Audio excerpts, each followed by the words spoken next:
We've been covering California policies for many years. And with the Trump administration coming in, a lot of you may wonder how California will be impacted. I do think that there is going to be a way difference of opinion between the Trump administration and the Newsom administration when it comes to domestic energy. I think that Arizona and New Mexico will weigh in on the Trump administration side because they get their oil from us. That will be a battle, I think. We bring a ship from Saudi Arabia to our coastline, and we only count the carbon emissions 12 miles off our coastline. So when you see all those ships in our ports down in Long Beach and everything, they're circling outside that 12-mile marker. Doesn't count. It doesn't count. My guest today is California State Senator Shannon Grove. She'll explain the impact of Trump administration on California. We also get to know her background in public service. You had a guy, I walked up in a meeting one time, at a chamber meeting, and he's like, Bob, are you going to be able to build that affordable housing? Now, what do we need most in California? Affordable housing. And he goes, maybe. He goes, I think I'm pretty close. And he goes, how long has it been? He goes, 9 years. I'm like, 9 years? Like, what are you waiting on for 9 years? Well, apparently there was a squirrel that was on the property that Fish and Wildlife found. And I'm like, he just starts talking about the squirrel, and he had to put a band on it and hire somebody from Florida to come in and catch the squirrel and put a call. I mean, I'm like, just stop. So I called Fish and Wildlife, and he got his permit to start building a couple of days later. I'm Siyamak. Welcome to California Insider. Shannon, it's great to have you back on. Welcome back. Oh, thank you. And it was great to run into you at the Capitol the other day. We've been interviewing a lot of people there. There was a special session about Trump administration, and California is taking a stand towards Trump administration. Can you tell us what's happening? So after President Trump won the popular vote and the electoral vote, Governor Gavin Newsom came out and said that he was going to, in his words, Trump-proof California. I wish we had a better explanation of what that meant, because I think working with our federal partners, just like we did under the Biden administration, and just like I did getting SB 14, the human trafficking bill, I had to work across the aisle, and that made the bill good, and we got the bill out. I think working together makes better government, and I would implore the governor to work with the Trump administration instead of giving the AG a blank check to just sue the Trump administration on various issues. And what does it mean if the Trump administration pursues parent choice when it comes to education, so that parents can, if you're low socioeconomic disadvantaged community and you have to go to a poor performing school just because of where you live, why can't you take your child out of that school and send them across town where they'll have a better opportunity for success? Well, that's not allowed in California, but if the Trump administration pursues that, are we going to file a lawsuit against the administration saying that we will not allow that in California? If they come and get Trinidad Aragua members that are criminal people down in Los Angeles, the Los Angeles sanctuary city laws, are they going to say, we are not allowing you to deport these criminals? It doesn't make any sense to me. That energy policy, he wants to bring back domestic energy, so we're not bringing imports in from foreign countries, Iraq, Venezuela, sometimes Russia. We want to be energy independent and productive. Is Gavin Newsom going to file a lawsuit against the Trump administration? I mean, a lot of these things Californians would benefit from, and why would we do that and not let our people prosper like the rest of the nation? So there was some fear from some legislatures that there's going to be mass deportations. What are your thoughts on that? I don't think that that's true. I don't. I think that they're going to go after the criminal element first. I think that cities that have been funding illegal immigrants that have been coming across the border in hotels, providing them 3 meals a day, a place to stay, and all those things, like in New York and in California. I mean, we just had somebody from Uzbekistan, right, land in the beach in Orange County. So instead of trying to figure out why they're here and what that is, they just put them up in a hotel and give them free travel to where they want to go. And all the while, we have United States military veterans and individuals on the street that, or even the hurricane victims that haven't been helped yet, that are still living outside of their homes without, adequate water or infrastructure. So I think people made a decision in November when they elected President Trump that they want America to be put first. I think they saw the other side, and I'm not saying that America's heartless and they're going to deport every person that came across the border illegally, but you definitely start with the low-hanging fruit, and you get those individuals that have been arrested multiple times for rape, attempted rape, rape of a child. You see that all the time on the news.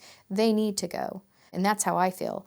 But I also know that, my daughter grew up with somebody that's been in the United States all of her life, and that's what she's known all of her life. This is her country, and she wasn't born here, and her parents brought her here when she was 9 months old. Now, I didn't know that till she was almost 16, because I'm like, how come you don't have your driver's license? Why aren't you getting your driver's license? I'm one of those parents, right? And then she finally told me, and that little girl would never survive in a foreign country. Never. She's an American. So there has to be give and take. And I don't think that President Trump is the person who is just going to randomly deport and do mass deportation. But I do believe that he's going to make a significant impact. And if you don't add value to the United States or the communities that you live in, you will be gone, especially if you're committing criminal. crime. And Yes. And what about the education side? Is California worried about the education side of the Trump administration's policies? So yes, I think that I brought it up on the floor at the special session, and Senator Weiner from San Francisco got up and said something about the Trump administration wanting to dismantle the education system in California, and that's not his goal. He wants to give competition and parents the right to choose the education that would be better for their children. You might have an autistic child that may learn in a different environment than a traditional public school. You might have a Down syndrome little girl, my friend Chloe, where all her life in a public school, the public school system told them, your daughter will never do this. Your daughter will never do that. She's never going to be able to do this. And then they scrimped and saved and put her in a hybrid school. She goes to school 3 days a week, and then the parents get the curriculum, and they teach her at home 2 days a week. And Chloe has developed an incredible artistic ability. She's now more verbal than she's ever been before.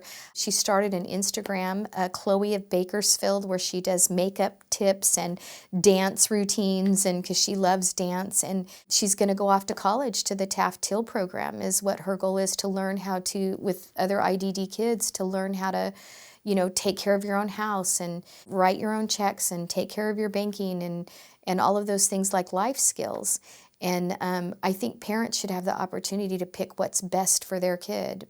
There's a parent that has a child that is very smart, like 7 years old, and he's talking about hydroelectric dams and waterways and the Twin Towers and, how they were built and what's you get questions. Most kids come home and go, hey, what's for dinner? This kid comes home and goes, do you know the center of the Earth core temperature?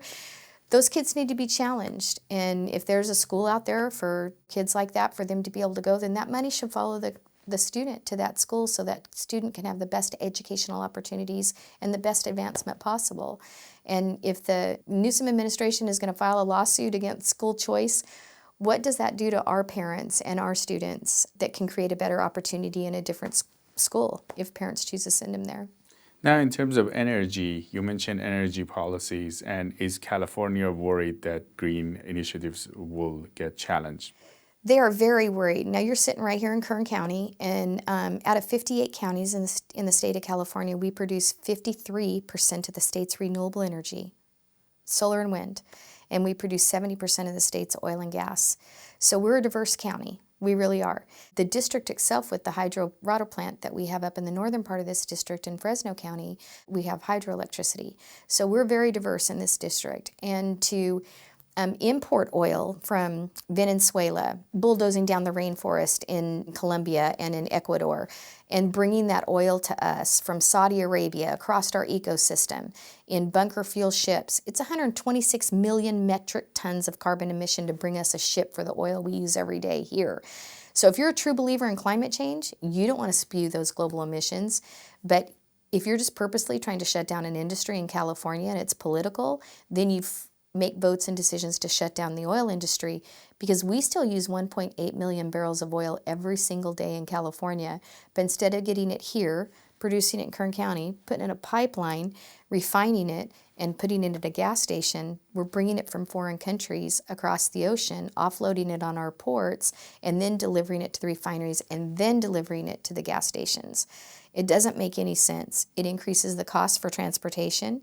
It increases volatility in the market for transportation and extending our supply chain instead of producing it here for Californians by Californians where there's excellent paying jobs.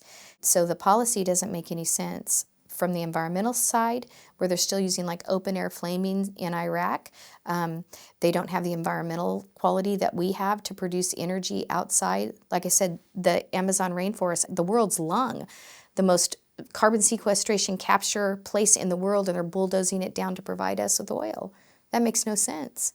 So if you're looking at it from a global perspective about environmental quality, the best place to produce that oil is right here under the strictest, most environmental processes ever. And labor intense. Look at the labor portion. Look at the cobalt. They're doing that red state thing. Look at the cobalt. You see these little kids being lowered down into Earth's core. You know, big grown men pulling 26 times to pull them up off a little swing. They can barely breathe when they get out. They don't have the DIR and Cal OSHA to protect them in that work environment. We do. It doesn't make any sense to not use the resources that we have in Kern County or the state of California and then import oil or cobalt and lithium from other states or other countries. Now, do you think things would change with Trump administration if they were to push for these policies? Would they be able to change the energy policy in California?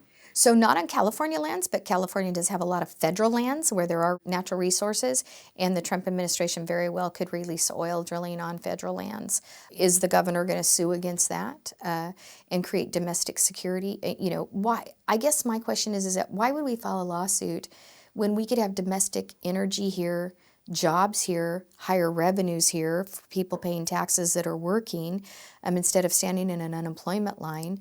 Why would we not do that when we can do it the best way in the world right here? It makes no sense. So I do think that there is going to be a way difference of opinion between the Trump administration and the Newsom administration when it comes to domestic energy. I think that Arizona and New Mexico will weigh in on the Trump administration side because they get their oil from us. And if it costs more to deliver oil to California, it costs more to deliver oil to those states as well. So I think that will be a battle, I think. In terms of the election, besides the national election, the ballot propositions here, some didn't pass that kind of people thought they would pass, like the minimum wage. So I think that people really related to minimum wage. Like in my generation, minimum wage was working at Frosty King. I was a car hop, when I was a teenager. I think it's working at the McDonald's and the Taco Bell. And I don't think anybody really thought that they wanted to work for minimum wage the rest of their life. I think it was an entry-level position where you learned how to show up for work on time, do a job, take instruction, promote to manager if you could. But it was to help you with college, help you with additional expenses. Minimum wage was not a career path that people were choosing when you look at those minimum wage jobs. And when you raise the minimum wage, I think people also related that to, wow, when I went to McDonald's before, it was, 2 Big Macs for $2, and now it's 2 Big Macs for $6. And I think they've related to the expense of the higher the wages, the higher the labor cost. And of course, I own a business, so I look at all of it. Most people don't look at is that everything associated with a wage, whether it's taxes, workers' comp, or liability insurance, or benefits, are all tied to the wage. The higher the wage, the higher the workers' comp. You pay workers' comp insurance based on every $100 the employee makes. But if you have a $20 rate for workers' comp and you pay somebody $100, you pay that one time. If you pay somebody $20, it takes a while to earn that $100 and you pay it at a lower rate. So all your costs go up, whether it's anything. It's 7.25 for taxes. Whether you pay $15 an hour or $40 or $100 an hour, you pay that percentage. And the higher the wage, the higher the taxes. So everything goes up when you raise the wage, and you have to cover that. How do you cover that in a retail sense? You raise the prices to consumers that are coming in to buy your product. And now you're mentioning this, and the business environment has been tough for some companies in California. Some companies are okay with it. Right. Is anything changing the way the state is looking at businesses? So I don't think so. I think that what we need to convey to Sacramento and the people that are there is every single dollar that's spent in the state, every dollar comes from a small business. And I have conversations with some colleagues and colleague staff, and one staffer said one time, well, I pay taxes out of my check. I know, but it was originated from taxes that came from a small business that either paid property taxes or wage or employment taxes or fees, to get an application or a process or a permit. All of that goes into the state of the California, and then they distribute you your check out of the original dollar. So I don't think that they realize that we have to have business in place in order to generate the money that they want to spend for services and anything else that they want to spend on in the budget. The frustrating piece is like the unemployment. It's $20 billion in the hole because of a lot of fraud that took place in... This is the unemployment insurance, right? That's 100%, employers pay. Yeah, 100% employer funded. The EDD was so messed up that they were giving out, checks to Scott Peterson. Scott Peterson didn't get it, just a Scott Peterson, Feinstein, people named Dianne Feinstein, not Senator Dianne Feinstein, but they were fraudulently collecting this money. And there were some homes that had 80 checks coming 80 checks coming to the homes. It was a multi-billion-dollar business. Instead of trying to fix that, they just passed the cost on to employers. So now starting in January, employers will get an additional, it's called a food tax reduction credit. Employers will get an additional tax bill to offset and pay back that $20 billion that was given out by the state of California. And they're not going to fix it in Sacramento. The majority party isn't even looking at that. They're like, I'll let the employers take care of it. But think about you as a business owner. Let's just say a small business and you made $80,000. That's what you made after you paid all your bills and all your employees, and you got paid too, and your rent was paid, and you paid for your insurance and your vehicles and whatever it cost you to do business. You made $80,000, and you're proud because every year you have that excess money and you've put your kids through school. I mean, there are small businesses out there with a profit margin of $80,000 or less, and now you get hit with a $10,000 tax bill that you weren't even looking for, or that you didn't even know was coming. You didn't build it into your cost to bill your customer out the previous year, but now once you get that bill, you have 10 days to pay it, or you get some astronomical penalty every single day that you don't pay it. And so that's just something that's going to start again this year in January. When you look at the regulatory process, when you go to Texas, you can get a permit to drill for oil in 2 days on an open field. When you drive out here, there is wells for as far as the eye can see. It's like every grain of salt, there's wells scattered everywhere in our oil fields. You still have to do CEQA, go through a 2-year, 3-year process to get a permit 200 feet from a well that's already there. It's the same water basin. It's the same area. It's the same field. In Texas... 200 feet from the same... From a different well, yeah. You have to still get a permit. Yes. I can take you 6 blocks from here. Maybe 7 blocks from here, and I can show you, look over a hill, and there's thousands of oil wells. And if you want to put a new hole in the ground, you have to go through a 2-year process. It's very expensive on the same well site, on the same field. You have to do water aquifer exemptions. It's on the same aquifer that all the other wells are. It makes no sense. If you want to apply for a business or start a business, you have to pay money up front to the state to get a business license to operate in the state of California. In Texas, you get an oil well permit in 2 days from the railroad department. Figure that one out. And when you look at the employment base, the employee base in California has changed a lot. They want to work from home. They want to make an exorbitant amount of money. Nobody's talking about starting out in minimum wage. Look at when you go to McDonald's, don't you walk in and push the screen and order what you want because people aren't desiring to work at McDonald's anymore. They'd rather live in their parents' basement. And I'm not knocking the next generation, but when you think about the World War II people that used to lie, 17 say they were 18, 16 say they were 18, and they jumped on those ships to go defend our country and fight for something that meant something. The generation that we have coming up behind us is a lot more entitled than the generations that came before them. You work with your colleagues in Sacramento, right? Mm-hmm. Do you guys have these kind of conversations? Is there much talk about businesses and the workforce? Not much talk about business and workforce, but I think they deal with it every day. And the reason why I say that is because, some of my colleagues will say, I had this staffer do this. And so they're dealing with some of the same struggles. The benefit that they have is they just pick up the phone and call rules, and rules will either terminate, move, or have that employee leave or move them to a different office. So they know what, their employers in the state of California are dealing with because they deal with it in their own offices. We don't have conversations like that. We do have a lot of conversations over the environment and oil, and because it's something that we're using every day. We haven't dropped our consumption of oil. We've just not produced it here. Those that, like I said, are politically motivated to stop the oil industry, for whatever reason, they're not going to listen. But there are very powerful Democrats on the other side of the aisle that are like, wow, what do you mean we bring a ship from Saudi Arabia to our coastline and we only count the carbon emissions 12 miles off our coastline from a foreign operator? So some foreign country operator that drives that ship and owns that ship will say we use 10 carbon emissions to get here. And CARB accepts that as the gospel. And then we question it, and they're like, oh, it's only 12 miles off our coastline. So when you see all those ships in our ports down in Long Beach and everything, they're circling outside that 12-mile marker. That doesn't count. It doesn't count. And the whole coming from across the world, that part doesn't count. Doesn't count. Only the 12 miles does. And they're saying they're saving the world and reducing carbon. And they're not. They're just not counting it. Now, what's the impact of this economically? You're in this county, right? You mentioned Yes. you guys have 72% of the oil production, Yes. right? What's the impact of this on you guys economically? If we were to... We've had, because of the way that the oil industry has been treated here in California, and we're importing more oil, we're producing less here, and we've had businesses that have been in business for 60 years close. Golden State Drilling closed. KKS Industries, one of the largest employers that we've had other than a municipality, moved all of its operations to Texas and Wyoming.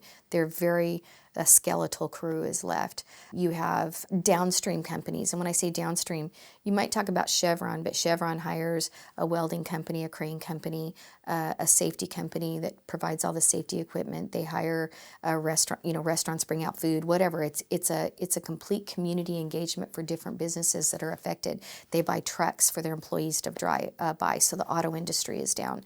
It's a real negative impact for not providing those jobs here. And the thing is that we're sourcing them, like I said, from foreign countries that are sometimes hostile to us. Last I checked, we had sent $5 billion to Russia. Russia invaded Ukraine. We partially funded part of that war. My producers here in Kern County have never invaded another country or started another war. When you look at us, Europe buying oil from Russia because we don't produce it in the United States anymore under the last 4 years, very limited production. We need to start producing it here and be a power broker for the energy industry and drastically reduce the economic benefits that other states have had. You mentioned that some people want to just shut down this industry because it's political. Can you explain that? So yeah, I think that I introduced a bill, and if you read the article, you can tell it's the people that are engaging on the opposite side of my bill. I introduced a bill, and it just says, let's ethically source our energy. If we get energy, I'm not saying don't get it from an Amazon rainforest, but don't remove indigenous Indians for their home in the Amazon rainforest, and don't bulldoze down the rainforest to do it. We get energy from Iraq. They don't let women vote or drive. I mean, they hang LGBTQ people. We don't do that here. Let's get our energy from ethically sourced countries. Ethically sourced energy, that's all it says. Let's look at it. Let's look at the environmental impact. Let's look at the cost of shipping that stuff to us, and does it add 30 cents a gallon to our consumers, and why would we do that? Let's look at the ethical part of importing energy. That's what my bill says. That's it. I want you to look at it. I'm not saying change it. I'm not saying pick it. I'm just saying let's put it on the table and say, wow, this cost us this much money to bring this from Saudi Arabia or wherever it comes from, right? Cost us this much to offload it off our ports. It cost this many carbon emissions. Let's just look at it. And so there was a group that came out obviously, it's just rhetoric. She's just trying to cause problems. We're not changing our policy. Why can't we just find out what it is? Why can't we find out how many carbon emissions it takes to bring that ship here? Why do we have to accept just the 12 months? Why not point of origin to point of destination? It's just an informational bill. And you have people coming out against it left and right saying that, that's wrong and it's just rhetoric and I'm trying to stop green energy. I'm not trying to stop green energy. We produce green energy here. We have transmission lines. We have built this county out to be the energy capital of the state of California. Lorelei Oviatt, our planning director, is incredible. She's even teaching other counties how to permit solar and get it done. And I don't want to say bypass, but most all businesses pay taxes, but Sacramento gives the exemption to solar companies not to have to do it. And so she's teaching other counties how to charge a fee per acre so that they still contribute to libraries and roads and infrastructure and things that every other business pays for to make our communities better. You have all this going on, and we are the energy capital of the world, and we just want to know why you're taking it from us if it doesn't meet your goals. Your green energy goals, not yours, but theirs, their green energy goals. If you bring a ship here and it's 126 million metric tons of carbon emissions spewing into the atmosphere on a ship that burns bunker fuel, and you can put it in a pipeline down to Torrance and refine it for 12 metric tons or 20 metric tons, what better meets the environmental goal? Now, do you think the business community in California has kind of given up on looking out for the rules that make sense for them? I don't think so. I think they kind of got stagnant for a while, but now I think they're like, enough is enough. It's so difficult to hire somebody. When you think about it, like you think about a recycling company, they deal with probably 60 different agencies on reporting requirements if you've never gone through a recycling facility and looked at it.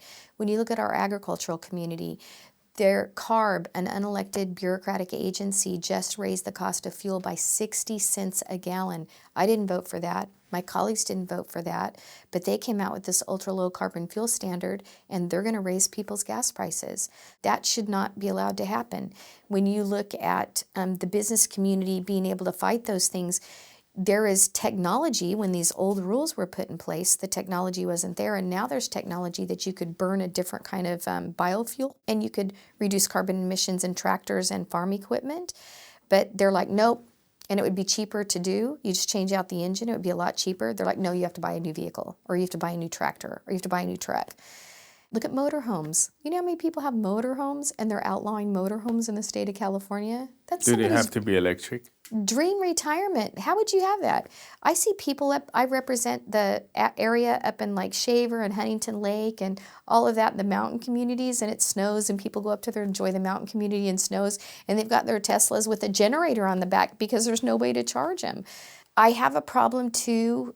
I think I'm pretty fair and balanced. Like what we were talking earlier about Assemblymember Corey Jackson, and he introduced a bill about, and his heart was in the right place. It really was, to put a battery, lithium battery production plant in his community where these jobs would be placed so that people could work there. And it happened, he introduced that bill right after we had that big Otay Mesa fire where it took like 3 weeks to put it out, and they moved people out of the area, and soot and black smoke and everything filled that whole community for, several weeks. Why would you put something like that, of that type of dangerous magnitude, in a low socioeconomic disadvantaged community? Why would you do that? And so I know his heart was right. He was thinking about the jobs for his community, but that kind of facility needs to be out someplace way away from people. And so I got up and spoke against it. But there are a lot of good jobs that could come to the communities that we serve, and it would be beneficial to these communities. And I think we just need to think strategically and think what's best for all of Californians and get past the rhetoric, I guess, from both sides. From both sides. I know that there's going to be rhetoric coming out of the Trump administration. I know, I do. But why can't we just walk down the middle and say, that works well, that doesn't help us, this helps us a lot. And let's move California to a better place. You are Republican. Yes. And you guys are a minority in California state. Yes. Do you think you will work with the Trump administration? And do you guys think you will have a channel of communication to them? Absolutely. We had a channel of communication in the previous Trump administration when I was in leadership. They were helpful to some of the things. I mean, we even helped, Governor Newsom needed some help with a particular subject matter, and we were able to engage the Trump administration and help with that. It had to do with real IDs. I won't get into the entire detail, but we were very helpful with that. We were also helpful with some healthcare issues for rare diseases. We met a little girl named Isabella, and she has Lamy syndrome, and we worked with the Trump administration to be able to make sure she was able to stay here and get that treatment that she needed, because if she went back to her home country, she wouldn't be able to get it. So there's a lot of ways. I had the opportunity to meet President Trump 3 times. One time on his private plane when he was the nominee, came to Sacramento. And contrary to what you see in public, the way he talks and responds in public, he's very direct, there's no doubt.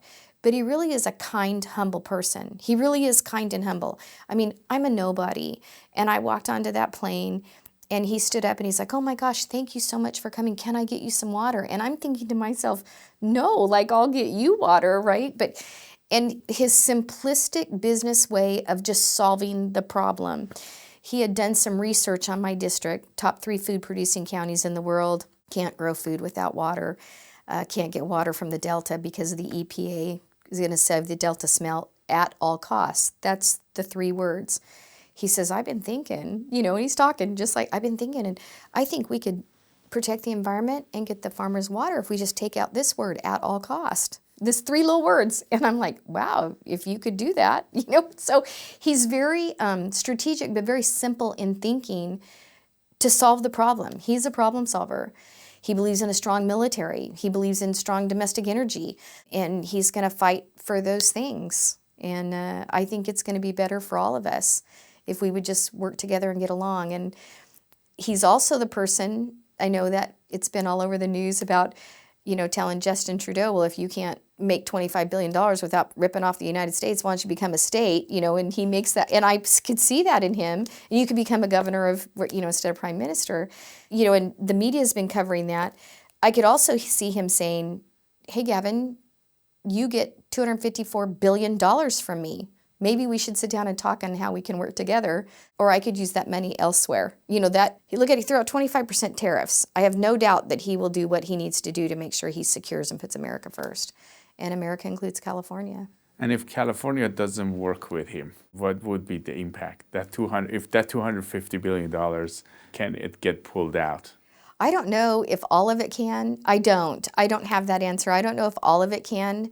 I know we get a lot of transportation funds from the high-speed rail. I do know DOGE and Elon Musk are already looking at that. That's that ballot measure that passed in 2008. It was supposed to be built for $33 billion. We're well over $110 billion, and we haven't even secured properties. Europe has Stonehenge. We have Railhenge. So if you drove down the 99, you saw it start, stop, start, stop. There's no connectivity and track or anything. So I know we get a lot of money from them for high-speed rail. I know we get a lot of money for forest management and fire hazards, catastrophes. I think he has a big heart for the people of California, and I'm not speaking for him, and I don't know, but I don't see him withholding any funds for catastrophes. We just had an earthquake. If there's an impact there, I'm sure the federal government, FEMA, would come to the rescue. He's not retaliatory. He's just very blunt, is the way I see him. Shannon, when you look at the future of California, what do you think? I think California has a bright future. I really do. For the first time in probably 20 years, we flipped 2 assembly seats to Republican. And I'm not saying Republican and Democrat. I'm saying that government works better when there's balanced government. If we had, out of 80 assembly members, we had 60 Republicans and 20 Democrats, there would be a lot of things that possibly, I'm not saying we're not compassionate, but I think there would be programs and stuff that wouldn't be funded because of the way we view government and government spending. So I think balanced government is best government. I really do. I think having a balanced government on both sides, Democrat and Republican, it gets people to work together to see the other side. There has been unbalanced government. The supermajority party has just ramrodded through. We don't even have transparency in our budget bills. They just give you a bill on Tuesday, they pass it on Wednesday, and it's done, and then they fill in the language afterwards. They're called trailer bills. But that's not the best way to manage a $100 billion budget, right? Multi-billion, $400-something billion total. So I think that balanced government brings best government because you get ideas from both sides. You win some, you lose some, but there's always people in the center that are making good decisions to benefit everybody. We are honored to be sponsored by Shenyun. I've been attending Shenyun performances every year as they change the choreography and music. Shenyun takes you back in time to the magical world of ancient China with unique blend of brilliant dancing, beautiful costumes, and legends coming to life. Overall, it's a very meaningful performance with a lot more than just entertainment to offer. Make sure to go see it this year. Go to shenyun.com and book your tickets today. I highly recommend it. People nowadays go to the doctors, the psychiatrists for pills, for antidepressants. This is the antidepressant, the best. I knew it was going to be good. It's a billion times better than I even thought it would be. I'd heard people say, you don't want to miss this, and I would fully agree. I'm going to tell everyone to come see it. You have to. Definitely going to come back next year. Totally inspirational. You have to go see this. It's a once-in-a-lifetime must-see that will change their lives forever.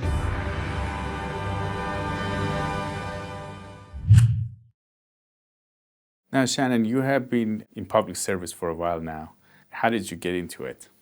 So you're actually sitting in my business office, one of our conference rooms, and I was a business owner. I still am. So in 2008, I had a problem with workers' comp as a business owner, and I went to then my assembly member, which was Congressman Kevin McCarthy, or Speaker McCarthy now, or former speaker. And I said, I have this problem, and we had a nice conversation and chat, and that was when Governor Schwarzenegger was the governor, and we did a workers' comp reform, and Kevin asked me to go up and testify on some of the issues that a business would face in California regarding workers' comp. And then I came back to run my business, be with my family, and he would invite me to lunches and introduce me to people, and I was oblivious to what was going on in the beginning. And then he said, you should probably do this. And I'm like, no, thank you. And then he had a consultant call me, and one thing led to another, and I prayed over it for 30 days because I was scared to death to do it, because I haven't always been the person that I am today. My mom was a single mom. She raised 5 kids in Arvin. I didn't have the opportunity to go to college. I thought all those people up there, college degrees, I wouldn't fit in. I wouldn't even know. I am partially dyslexic. I don't read very well. Being a legislator, you got to read a lot, so I have to read things over and over and over again. And a lot of people know that I spent some time in juvenile hall because I was not a really good kid. So now being one of 40 in the state of California, that's just a crazy thought. But I did. I'm a worst case scenario person. I thought, well, if I do this, worst case scenario, I'm going to meet a lot of people that might help my business, right? Even if I do lose. And what's interesting is I was running against somebody that was already in politics, that already held office, and he had all these initials behind his name, like PRM, PH. I didn't even know what all the initials MD, were. PhD. Yes, all these initials. And I'm looking at the card, it had his name, and he was already elected to a school board. And we did a live television debate. I won't remember all the details that he said, but they asked about the Second Amendment. We're a very pro-Second Amendment county here in Kern County. Our sheriff is almost a shall-issue county. I mean, it's very pro. It's very important to the people in this district. And they asked about the Second Amendment, and he rattled off, H.R. 4 did this, the Johnson Amendment did this, H.R. whatever did this. And I'm like, oh my God, like I don't know that. And this is the first debate I ever had in 2010. And they said, what about you, Miss Grove? And I said, well, yeah, I'm a gun girl. And he's like, I demand, she expand on that answer. And the moderator looked at me and said, you should probably expand. And I said, well, when I was in the military, I could take an M16 apart and put it back together in less than a minute. I carry a Glock 27. That's what I prefer to carry. But I have a Ruger LC9 that fits underneath my suit coat because it's a little slimmer. I'm a gun girl. Like, all my kids have CCWs. Like, I'm a gun girl. And the audience just, like, I didn't have all the stuff that he had, but I had my past that God gave me, if that makes sense. And I have a genuine love for people. When I first got in there, people would come to me and go, I can't get a driver's license. I can get you a driver's license. Or I can't get my unemployment. I'm going to lose my home. I'll get your unemployment. And so it became a thing where you could help people every single day. You couldn't really get a lot of legislation passed and the big stuff, but every day we've gotten people heart transplants. We've gotten people like in the medical community, just serious issues being solved just by, making phone calls. We got the Labor and Delivery Department opened today. That's what we celebrated before I got here, and that was all working with Dr. Galley and the administration to try to benefit rural hospitals. And so now my community doesn't have to drive an hour to have a baby. During COVID, I got called in the Pro Tem's office, and they're like, hey, you got to quit working on EDD stuff. And I'm like, oh, okay. So I call my staff, and I go, hey, are you guys working on like outside our district EDD stuff? Yeah, we did 320 claims the other day for outside our district. And so I'm like, I can't do that. But it gave us a great opportunity to help people. And that's what I love about the job, is that if you use the job to help people, because navigating the bureaucracy in this state is something else. You got farmers. You got a guy, I walked up in a meeting one time, at a chamber meeting, and he's like, Bob, are you going to be able to build that affordable housing? Now, what do we need most in California? Affordable housing. And he goes, maybe. He goes, I think I'm pretty close. And he goes, how long has it been? He goes, 9 years. I'm like, 9 years? Like, what are you waiting on for 9 years? Well, apparently there was a squirrel that was on the property that Fish and Wildlife found. And I'm like, he just starts talking about the squirrel, and he had to put a band on it and hire somebody from Florida to come in and catch the squirrel and put a call. I mean, I'm like, just stop. So I called Fish and Wildlife, and he got his permit to start building a couple of days later. And now we have, I think there's 40 units that people are living in where they weren't living in for 9 years. I walked into another event, and the farmer's like, yeah, I'm getting fined, so many thousands of dollars a day because I'm using gas generators on the back of the truck to power my refrigerated products. He has to keep his product cold before it goes to Costco's and Albertsons and all the stuff that we buy. There's pistachios and Cuties Halos, the little, I won't tell you which one, but the little mini mandarins. You have to pay this, and I'm I'm like, why are you paying? How come you're getting fined? Like, what are you doing? Why are you getting fined? He goes, well, because PG&E won't hook up my power, so I have to use these generators to cool my facilities.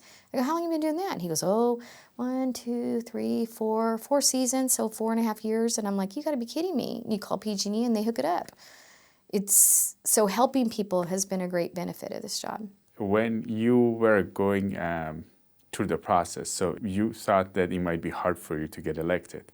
Yes. So you got elected. What did you learn in this process? I learned that if you're going to get involved in politics, they will know you stole milk money in kindergarten. Like, they will dig up your entire life and they will throw it out there to try to hurt you. So I did learn that. I learned that there are a lot of good people out there that just want to make a living and get their kids a better opportunity than they had.